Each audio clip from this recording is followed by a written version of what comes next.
कैकेयी ने क्यों मांगा था राम के लिए वनवास? क्या इसके पीछे मंत्रा थी, वजह या कारण कुछ और था? कैकेयी द्वारा राजा दशरथ से भगवान राम के वनवास का वरदान मांगने के पीछे क्या कारण था? क्या वह भरत को राजगद्दी सौंपना चाहती थी? राजा दशरथ की 3 रानियों में से कैकेयी उन्हें सबसे ज्यादा प्रिय थी। उन्होंने ही राजा दशरथ से भगवान राम के लिए 14 वर्ष का वनवास मांगा था। यही कारण है लोगों ने कैकेयी को नकारात्मक रूप से देखा है। लेकिन कैकेयी द्वारा राजा दशरथ से भगवान राम के वनवास मांगने के पीछे क्या कारण था? क्या मंत्रा के बहकाव में आई थी या फिर वे अपने पुत्र भरत को राजगद्दी सौंपना चाहती थी? इस सवाल का जवाब हम आपको बताते हैं। एक बार देवों और असुरों के संग्राम में देवराज इंद्र ने राजा दशरथ से मदद मांगी थी। उस वक्त राजा दशरथ के साथ रानी कैकेयी भी उनकी सारथी बनकर गई थी।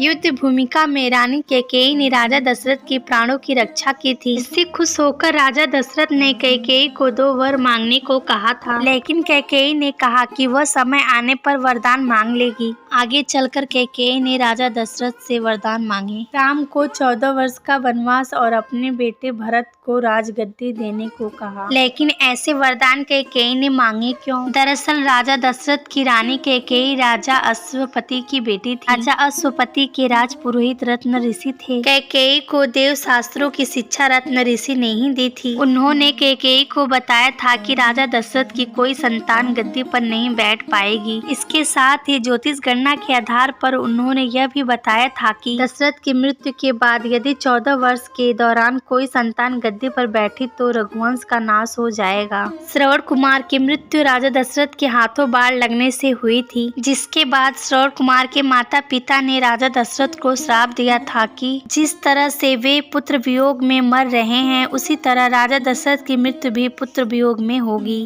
कैकेयी को इसके बारे में पता था। राजा दशरथ की मृत्यु पुत्र वियोग में होने का मतलब था कि राम की मृत्यु। कैकेयी राम से बहुत प्रेम करती थी और उन्हें खोना नहीं चाहती थी, इसलिए उन्होंने राम के 14 वर्ष का वनवास मांग लिया। कैकेयी यह भी नहीं चाहती थी कि राम रघुवंश के नाश का कारण बने और उन्होंने यह वरदान मांगा कि भरत को राजगद्दी दिया जाए, भगवान राम को 14 वर्ष का वनवास। प्रभु श्री राम ने कभी भी माता कैकेयी को गलत नहीं कहा। साथ ही वह जब भरत ने अपनी माता को कटु वचन कहे तो प्रभु श्री राम ने उन्हें रोका भी। कैकेयी को लेकर आपका क्या मत है, कमेंट में जरूर बताएं। आशा करती हूँ वीडियो आपको पसंद आई होगी, तो हमारे वीडियो को लाइक करें, चैनल को सब्सक्राइब करें, बेल आइकन दबाएं और कमेंट में जय श्री राम जरूर लिखें।